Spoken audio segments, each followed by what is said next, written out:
kad džiugesys yra toks ir džiaugsmas toks didelis, kad gavėnios rimtis yra užgožta. Nes šiandien bažnyčia mes turime ypatingą dieną, tai yra iškilmę.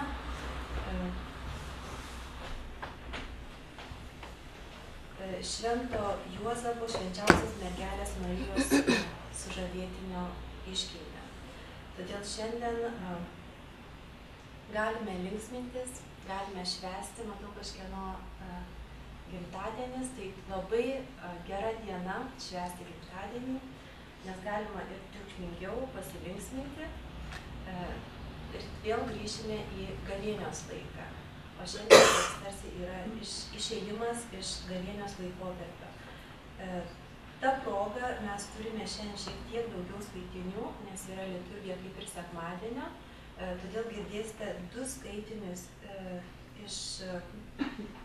vieną iš Senojo testamento, kitą iš Naujojo ir tada Evangeliją. Taigi viso 3 skaitiniai. Taigi, pirmasis skaitinys iš 2 Samuelio knygos. Viešpats kalbėjo pranašui Natanui: eik ir pranešk mano tarnui Dovydui. Tai sako Viešpats: kai pasibaigus tavo dienoms tu ilsėsies pas tėvus, aš tavo palikuonį kilusi iš tavęs paskirsiu tavo įpėdinio ir sutvirtinsiu jo viešpatavimą. Jis pastatys man namus, o aš padarysiu, kad jo viešpatavimo sostas laikytųsi amžiams. Aš jam būsiu tėvas, o jis man bus sūnus. Tavo namai ir valdžia mano dėka tvers amžiais, tavo sostas bus tvirtas. Tai Dievo žodis. Antrasis skaitinys iš Šventojo apaštalo Pauliaus laiško Romiečiams. Broliai, ne įstatymu buvo paremtas Abraomui arba jo palikuonims duotas pažadas, kad paveldės pasaulį, bet tikėjimo teisumu. Taigi paveldėjimas priklauso nuo tikėjimo, kad tikrai būtų iš malonės ir kad pažadas būtų tikras visiems palikuonims, ne tik tiems, kurie remiasi įstatymu, bet ir tiems, kurie turi Abraomo tikėjimą. O jis yra visų mūsų tėvas, kaip parašyta: aš padariau tave daugelio tautų tėvu. Tėvas prieš Dievą, kuriuo jis tikėjo, kuris atgaivina numirusius ir iš nebūties pašaukė būti daiktus. Nesant jokios vilties, Abraomas patikėjo viltimi, jog tapsiąs daugelio tautų tėvu. Kaip pasakyta, tokia bus tavoji ainija. Todėl jam tai buvo įskaityta teisumu. Tai Dievo žodis. Pasiklausykime Šventosios Evangelijos pagal Luką.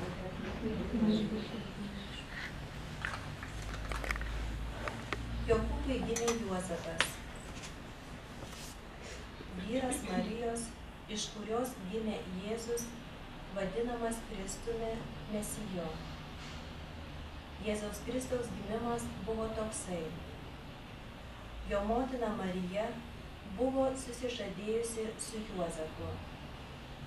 Dar nepradėjus jiems kartu gyventi, šventosios dvasios veikimu ji tapo nėščia. Jos vyras Juozapas, būdamas teisus ir nenorėdamas daryti jai nešlovės, sumanė tylomis ją atleisti. Kai jis nusprendė tai padaryti, per sapną pasirodė jam Viešpaties angelas ir tarė: Juozapai, Dovydo sūnau, nebijok parsivesti į namus savo žmonos Marijos, nes jos vaisius yra iš šventosios dvasios. Ji pagimdys sūnų, kuriam tu duosi vardą Jėzus. nes jis išgelbė savo tautą iš nuodėmių. Atsikėlęs Juozapas padarė tai, kaip viešpaties angelo buvo įsakyta. Girdėjote viešpaties žodį.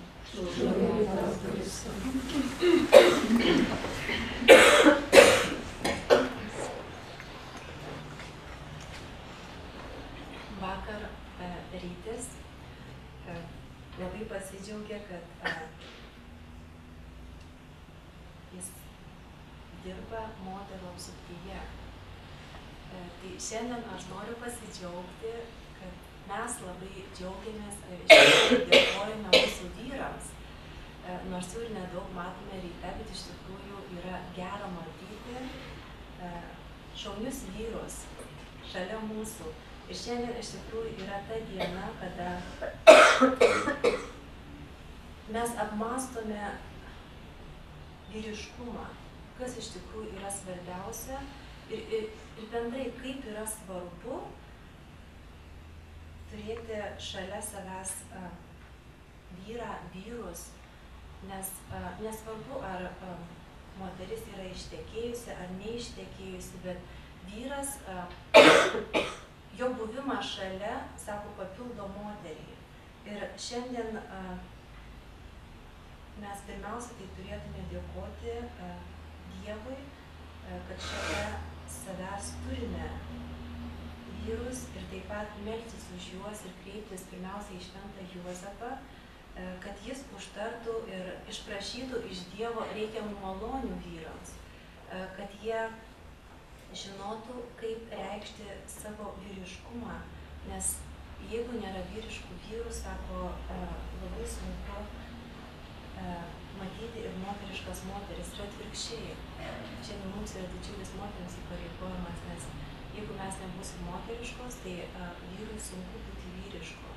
Kaip šiandien tokia diena, kad ir vieniems už kitus reikia melstis ir dėkoti Dievui. Dabar galime savęs paklausti, kodėl šventas Juozapas yra iš tikrųjų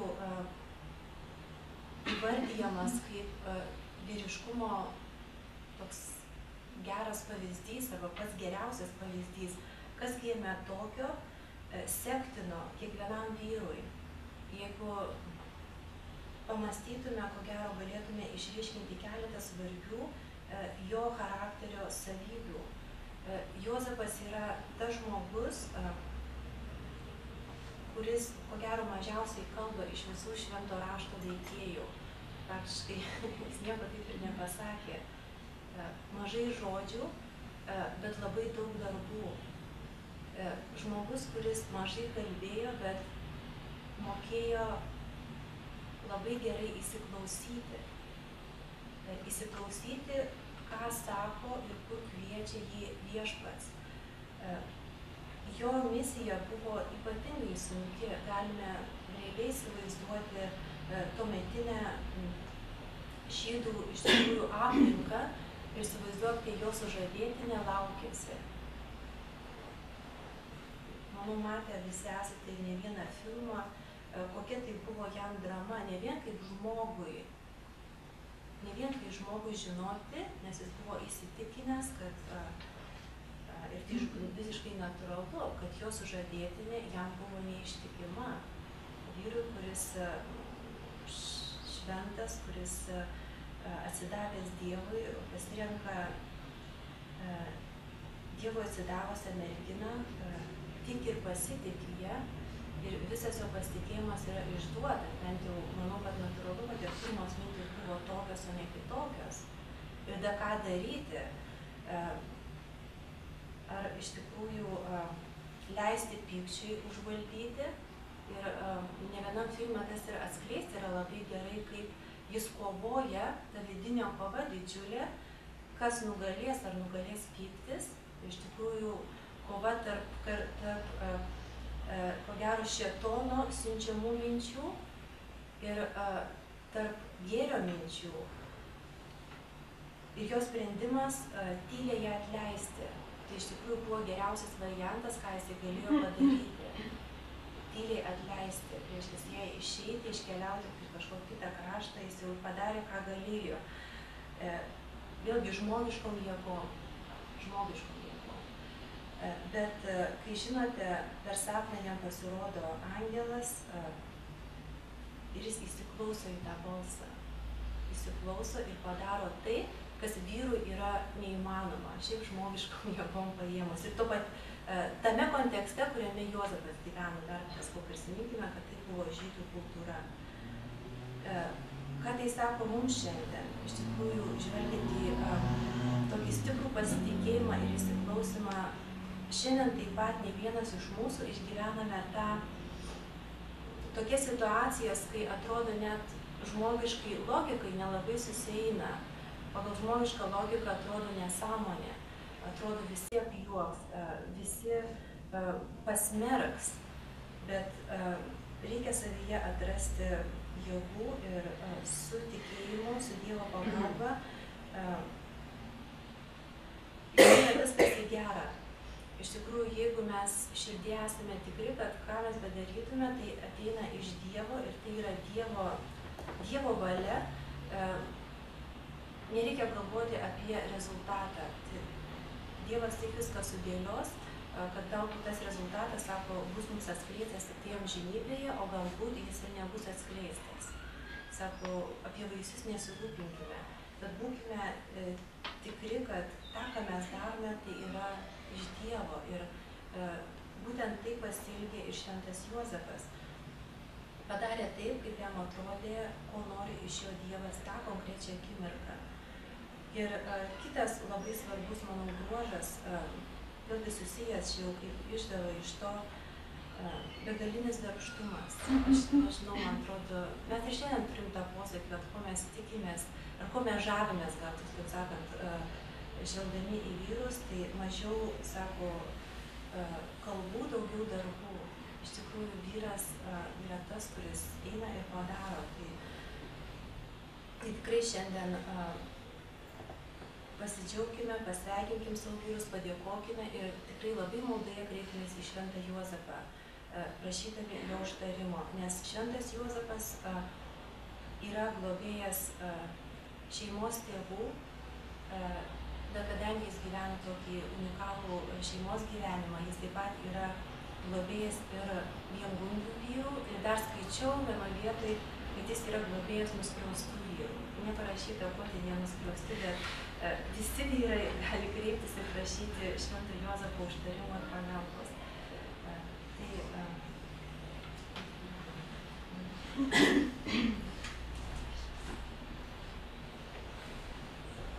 Jėzui Kristui, ačiū Vilmutei, kuri padarė tikrai tokias gilias įžvalgas, aš manau. Man, pavyzdžiui, kaip pirmą kartą girdimi, aš tikrai nekartosiu žodžių tarp mūsų teksto, nes jis visiškai atliepia tą, ką Vilma komentavo. Iš tikrųjų, tik tai ta mintis vienintelė, kad jeigu kalbam apie Juozapą, ne, tai tiesiog dar paryškinta daugiau, kad įstatymas yra ne viskas. Tarkim, jeigu būtų renkamas tik įstatymas, o nebūtų tos dieviškos galios ir neišgirdimas viešpaties balso, tai iš tikrųjų mes būtume praradę tą, ką šiandien turime. Ir jis pasiklausė Dievo balso, jis išgirdo jį. Tai ne vien tik įstatymai viską apsprendžia. Tai mes turėtume šitą žinoti, įsiklausyti ir ne vien vedžioti piršteliu pagal tai, pagalvodami, stengdamiesi atsakyti į savitos klausimus, ar nuteisiant kitą, ar apsprendžiant kito likimą, ar galbūt institucijos apsprendžiant likimą, ar dar kitų žmonių, kurie ateina. Nes mes labai daug susiduriam su tokiais dalykais ugdymo įstaigų, kad įstatymai va taip, neleidžia to, neleidžia mokytis įvairiose programuose, neleidžia ateiti, jeigu baigęs tą, neleidžia. Tai yra daug tokių dalykų, kur mes turime įsiklausyti Dievo balsu ir priimti sprendimą, nebijodami atsakomybės, jeigu mes iš tikrųjų darome tai pagal Dievo valią. Tai tiesiog šiandien siūlyčiau dėkoti viešpačiui, kad per savo sūnų kvietė mus dalyvauti savo gyvenime ir suteikti jėgų tikėti viešpačiui. Tėve, tu žinai, koks silpnas mano tikėjimas ir kad atsiliepdamas tau galiu pasiduoti abejonėms. Tėve, tikiu, padėk man mano netikėjimui. Iš tikrųjų, melskime ir prašykime, nes pas kiekvieną mus tas yra ir kiekvienas mes tarp tokių abejonių būname. Taip pat, iš tikrųjų, šiandien melskime ir už tos vyrus, už vyriškumus, ir už jų atsakomybės prieš viską. Taip pat melskime už tos vyrus, kurie nešioja Juozapo vardą. Tai taip pat, man atrodo, tam tikra prasme yra, irgi nebereikalo galbūt tėvai, arba taip jau išėjo, kad gali tą Juozapo vardą.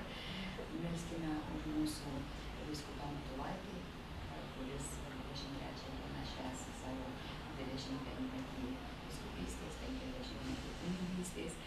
Melskime mes už arkivyskupą, kuris taip pat nešioja tą Juozapo vardą ir visiems kitiem vyskupam. Pažiūrėkit, kiek daug vyskupų yra Juozapai. Dėkokime viešpačiui už tas visas galimybės, melskime už šitos žmonės, melskime už popiežių, prašydami jam dvasinės stiprybės, kad stiprintų viso pasaulio žmonės ir už mūsų vyskupus, dvasininkus, už Tėvą Gintarą, kad stiprintų mus dvasioje, rekolekcijų už Švento Ignaco Lojolos kolegijoje, kur niekam durys neuždarytos, 10 valandą jos prasidės antrame aukšte.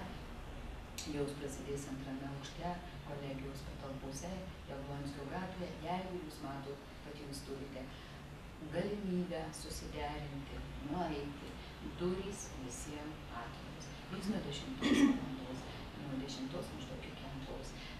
Iš tikrųjų, praeitą kolekcijos ir studentams ir dėstytojams ir mūsų mokyklos, kurie naujoje dalyvavo, ir mokiniai, ir mokytojai, aš prašyčiau perspėti, pasakyti, kas turi norą, kam tikrai yra svarbu, ne tai, kad nuvarytas žmogus.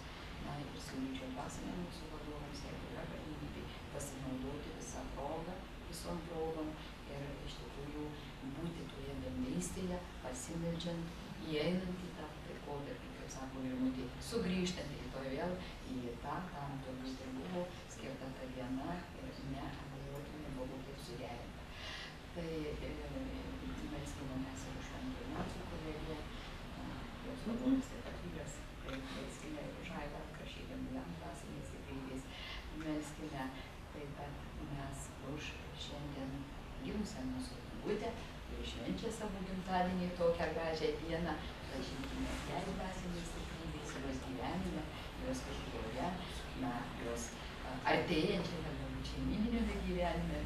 Melskime jūs ir prašykime Dievo malonių visame kame tarpe. Dėkokime Dievui, kad esi pas mus iš studijų, iš mokslų, toliau atėjai čia dirbti. Tai taip pat didelė galimybė ir didelė galimybė mums matyti, kad tas vyksta. Reiškia, mes orientuojamės į tą kokybę ir džiaukimės tuo.